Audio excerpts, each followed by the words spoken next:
Now, the opposition parties in Parliament intend to submit the names of 4 retired judges to the Speaker of Parliament, Nosiziwe Mapisa Nqakula, to investigate President Cyril Ramaphosa's conduct. Now, this independent panel forms part of the bid to impeach the president following allegations against him regarding the burglary at his Phala Phala farm 2 years ago. The parties have given details of the measures they will undertake to hold President Cyril Ramaphosa accountable. Meanwhile, the ANC has stressed that the president is not avoiding accountability. So to help us unpack these latest developments, Professor Mcebisi Ndletyana joins us. He is from the Department of Political Science at the University of Johannesburg. Prof, good to see you again. Welcome to Morning Live. Morning, Sakin. I'm delighted to be here. So firstly, just your take on the whole Phala Phala gate. So this is something that took place 2 years ago, and here we are, and even now at this point when it has now come to light, there have been charges laid, investigations launched. We're still waiting as a nation to hear something concrete. So what do you make of all these developments? There's a lot of mystery around this Phala Phala saga, Sakina. This thing happened 2 years ago, and we came to know of it through Arthur Fraser, someone who's not entirely honest, saying that money had been stolen from the president's house, people were tortured, and so all this is these are questions that have to be answered. Why so much money at his house? Arthur said it could be, 19 million or whatever. But we also hear that it was around 4 million. And it was under mattresses. And so why would it be kept like some loot? But we also know that the president sells game, right? Buffaloes that can cost as much as 20 million rand. Nonetheless, there are certain things that we do not understand, that we have to probe and get facts. And then, also, why is this thing coming out in 2022 when it had happened 2 years ago? What has been the role of the police? So there is reasonable suspicion that the police, I don't know whether it is incompetence or a cover-up, but the long and short of it, Sakina, is that there's a lot of mystery that needs to be unraveled. You know, mystery or no mystery, the principle of the rule of law should be at the forefront of all of this. So why is it that we are struggling, Prof? You know, you look at the Namibian reports around this particular matter and what they are telling us from what's happened on their side. We heard that the head of the presidential security detail has since been suspended. But everything seems to be coming out in dribs and drabs. But why is that? Why is it not just, an open issue that everybody can see, the transparency that we expect to unfold at this point being brought to bear so that everything is laid bare?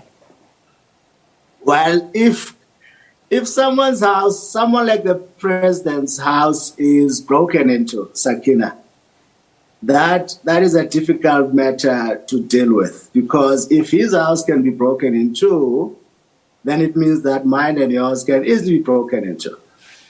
It speaks to issues of security, for instance, that he is meant to be protected, he's meant to be safe, but then people manage to sneak into his house. So ordinarily, his keepers, his security people, this is something that they would not volunteer to the public for fear that it might create a sense of insecurity. With any president, you would pretty much see something like this. And my guess is that the lack of information has a lot to do with that. And of course, the fact that there was this money in the house. He would have to explain why has this money been kept there. So ordinarily you wouldn't come forth with that kind of information. Which then casts a bit of doubt over the role of the police. So cover-ups, Sakina, and things like that are not really unusual. But what it then demands of us ordinarily is that we ask these kinds of questions. And perhaps if the police are not playing ball, if we feel that there's still a cover-up of sorts, then we have our own institutions, public protector, possibly parliament, but cover-ups by presidents, powerful people for fear of being embarrassed are not entirely unusual. It all depends on whether or not our institutions work. And we do have functional institutions, and I can assure you that we'll get to the bottom of this. Well, we hope someday soon, because the principle of the rule of law was invoked yesterday by the opposition parties. Now, which part of the Constitution has the president violated? And by your estimation, is this an impeachable offense? Well, that's an interesting ground to cover. Because impeachment is required under three conditions: serious misconduct and serious violation of the Constitution. There is a reason why our constitutional writers inserted the word serious. Serious is not ordinary, it is serious, grave. And of course, in the case of incompetence. So there is a possible violation here of violation of the Constitution or the law, so to speak, because it may well be that he was not supposed to keep so much foreign currency at his house, that he didn't pay tax. Those two things. So then how do you characterize them? Do you characterize them as a serious crime, or is it a mere misdemeanor? In which case, if it is a mere misdemeanor, then that does not constitute grounds for impeachment. And so that is why it is then important. Fortunately, we have this precedence now with the public protector thing, that you have the first step in that impeachment process is to investigate, set up a panel of independent people to investigate and get to the facts. And then on the basis of facts, we then say, is there something here? Is there prima facie evidence of wrongdoing? If there is, then the parliamentary process kicks in. So we then first need to find out what happened and whether that which happened, the wrong thing that happened, whether it constitutes serious misconduct or serious violation. So those are the two key things. So before we even talk of impeachment, remember, we have precedents here. Yes, we didn't know initially how we would do this impeachment process, but now we know. First, find the facts. You don't say Sakina must go to prison without establishing whether or not she has done anything wrong. So let's follow the process. So speaking to that, and I'm very curious to have your assessment on this, Professor, because from what we know, from what the president himself has acceded to in terms of admitting that there was a robbery, and also the questions that have been put and perhaps not answered transparently at this point, from what we know, what is your assessment? Are these serious transgressions by the first citizen of the country? If indeed he has, for example, stashed foreign currency at his Phala Phala game farm more than what the rules and regulations permit, is that a serious violation? Sakina, I'm not so eager to reach firm conclusions on the basis of insufficient information. But okay, let's work on conjecture now. So let's speak hypothetically. If the president, hypothetically speaking, had on his farm money, foreign currency, that basically is more than what the laws of the land stipulates and allows him to have at any given point in time, not just him, but any citizen of the country to actually have lawfully in their possession, is that a serious violation on the part of any citizen, but more especially the first citizen of the country? Well, it would depend whether that is simply a fine issue, whether you just get a fine and you are told to go home, or whether you are sent to prison for it. Breach of tax laws, lack of compliance in South Africa, if I'm correct, and since we are talking hypothetically, so you won't crucify me here for being wrong, is that it's not a grave crime. It's not a serious crime. So it wouldn't constitute for me, hypothetically speaking, a serious ground to remove the president. I didn't catch that. If you have to remove the president, Sakina, I mean, this is an institution. This is an institution of state. Of course, generally speaking, there would be opposition parties who are clamoring for this or that, claiming to seek accountability, which is well and good, but there's also opportunism that is involved. And so if you have to remove the president because of the implications that it carries, destabilizing the state, creating all sorts of frenzy, you need to have solid grounds to do that. You don't remove the president simply because you want to satisfy your anger. We shouldn't be a country led by vendetta, but by laws, and our aim should always be to stabilize our institutions. And of course, hold everybody to account. And so for me, if he didn't pay tax or whatever, shouldn't have kept that money, and that is defined as a misdemeanor, I am satisfied with that. I don't derive any satisfaction from having the president fall on the basis of a misdemeanor. Okay. So we should be careful not to get into this self-destructive spell that everything else has to be destabilized for us to think that we are functioning normally. If that is the first misdemeanor, what then? And we're speaking hypothetically. If of course. we have now this misdemeanor whereby there was monies that were not declared, possibly could have, had implications of other transgressions of the law as a result of that, then there is, hypothetically speaking, an alleged cover-up of what happened because of that money that leads to the first misdemeanor. What then? Then you'd have to follow the train. That is why I'm not opposed, perhaps, to getting someone, a body other than the police, to investigate this, because the role of the police has been somewhat suspicious here.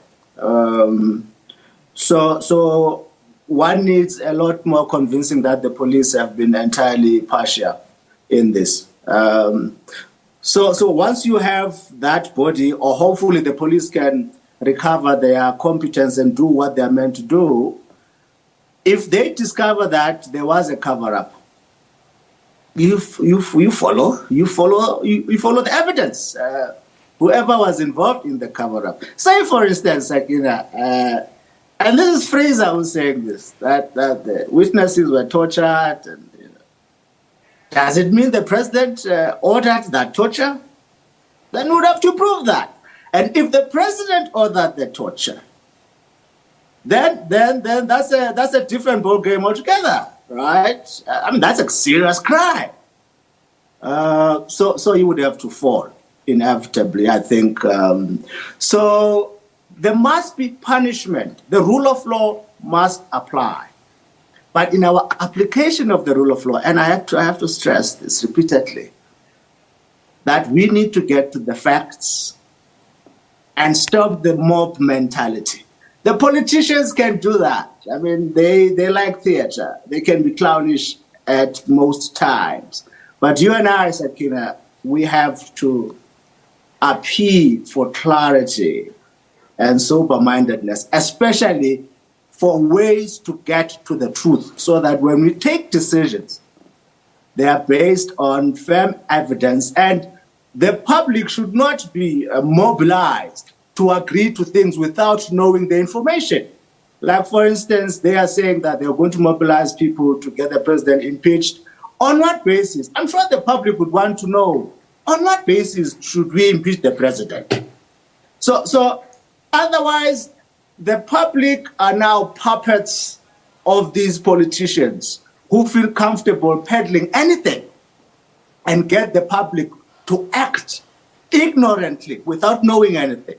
So it's important that we continue to stress the importance of the truth of facts before we take decisions, so that those decisions are appropriate and we don't regret them later on. Is that not really diminishing the capacity of the public, Professor, by saying that? Because are you suggesting that the public has no agency, that they do not have more than two brain cells to rub together to, follow the evidence as presented, the lack of it in certain instances, and basically think for themselves about what's going on here? You talk about the various entities of state. Why have the police services, as you mentioned, why have the Hawks, why have the NPA, the Reserve Bank, the Public Protector's Office, why have they not come out clearly yet to tell the public, to tell the country what they have and what is the position? What steps are they following, even though there have already been several complaints that have been laid with various institutions? It's been 2 months on, nothing has happened. So what do you make of that? What should the public make of that? The public should continue asking for questions or for answers, rather. People are well capable of thinking for themselves and making decisions, especially if they have the right information, Sakina. And I would plead that they continue seeking that information.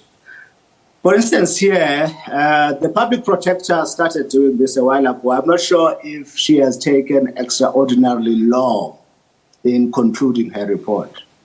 I'm not sure. You'd have to find out. And I'm not getting a sense that she is complicit, not wanting to act.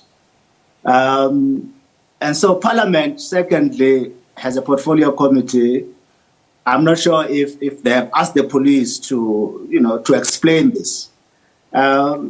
Sakina, this thing happens all the time.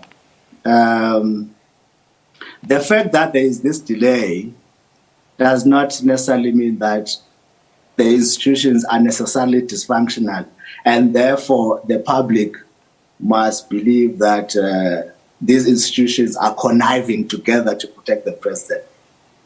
There are certain things that have to happen, and I'm not sure if they've all happened. For instance, I don't believe that the public protector has dropped the ball. I don't believe that. So it would be unfair then to say, no, she's not doing anything. So who has dropped the ball?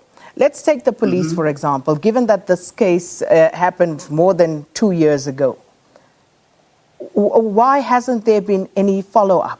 Why are the police still, even after the same Arthur Fraser has said that he has presented evidence to the police, why are we still in the dark? Why are we not being told anything? Yesterday, the Reserve Bank Governor, Lesetja Kganyago, appearing before Scopa, basically said that they are inundated with questions, but they can't say anything.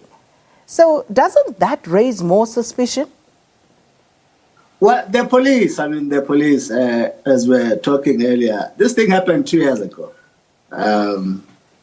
It just disappeared, and only for it to be heard by Arthur Fraser, a chap that is unfamiliar with the truth. So ordinarily, that should raise a lot of suspicion. I am definitely with you on that one. But what should happen when there is suspicion is that you must have a credible institution to investigate and come out with the truth. So that's a natural process that follows suspicion. And in this case, the public protector has done exactly that. There is suspicion. She is investigating. The speaker has said, well, maybe we should be looking at this Phala Phala business. Let's set up a committee. I'm not sure if she has decided to set up the committee or she will consider setting up a committee. And that would not be a bad thing. Just go ahead, set up a committee of people like Likhan. I'm not sure about Mogoeng because Mogoeng is now a politician, a priest, or whatever, many things. So get credible people to lead that panel and investigate. Suspicion is not uncalled for in this case. You are quite correct, Sakina. But because it doesn't therefore mean that because there's been a huge delay, then we must throw our hands into the air and get into all sorts of conspiracy theories. No. That's not helpful. Let's investigate. Let's continue. Let's insist on proper processes being followed. That's how bad people win. They win because people give up and say, well, the world is against us. There's nothing we can do. When things like this happen, we must insist on proper institutions and processes being followed. And here we are on the right route, that the PP is on this, Parliament is saying all sorts of things, and the Speaker has said there might be grounds for some decisions to be taken. So we are on good ground. We are on good ground. What about the timelines? Do you think we're faring well on that score as well? Well, I'm not sure if there are prescribed timelines in this thing. They have their own life. And of course, they shouldn't take extraordinarily long, right? Yeah, but I mean, I'm not sure if there are preordained timelines to this thing, Sakina. We are doing well, Sakina. We are raising questions. The PP is working. I'm talking to you here now. We are all outraged. You know, there's a sense of outrage and a call for the truth to come out. And that alone, for me, is good. And also because our institutions, I keep on harping on this thing. We should never get into this sense of nihilism, to resign ourselves just because things are tough, that there's nothing we can ever do correctly. We have lots of challenges in this country. At times they seem quite big. We cannot overcome. But I think we surprise ourselves most of the time by overcoming these things. And we should continue to strive because we're not doing these things simply for ourselves, but we're doing them for our children as well. That we don't leave this country in a mess. So we are doing okay, Sakina. Timelines are fine. So we continue to wait. You say you see no problem with that. But just finally, on a question of ethics and accountability. So we look at where we've come from. We look at Parliament as an institution being called out by the Constitutional Court at some point about basically being derelict in their duty to ensure accountability and to make sure that the law of the land is upheld and that they actually perform their oversight duty as an institution. Also, during the Zondo Commission, again, Parliament being called into question about exactly that, their oversight role in holding those in leadership accountable. So let's talk about ethical leadership as a final point with regard to this Phala Phala saga and how it's unfolding.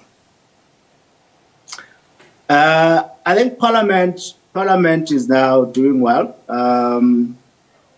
They have to enforce accountability. They have to insist that all state institutions function properly. Previously, of course, Parliament was very complicit in these things, very protective of their own politicians and all that. So this is good. And of course, again, there's a caveat to this. Opposition parties, there's also a bit of political capital to be made.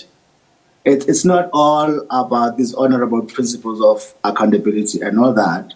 But fortunately, we as the citizen regain in their insistence of accountability, and the other parties, the other guys, are always alert that if they do something waywardly, there would be, opposition parties would uncover that and they would be exposed and all that. So it's good of opposition parties to do this, and yeah, it's again the ethical part of it has to be exposed by the institutions. We have to determine the extent of all these misdemeanors, and then decide on whether these are, there's a strong ethical violation here. Well, Prof, thanks so much for your time. Professor Mcebisi Ndletyana from the Department of Political Science at the University of Johannesburg, discussing with us ongoing developments relating to President Cyril Ramaphosa's Phala Phala farm saga.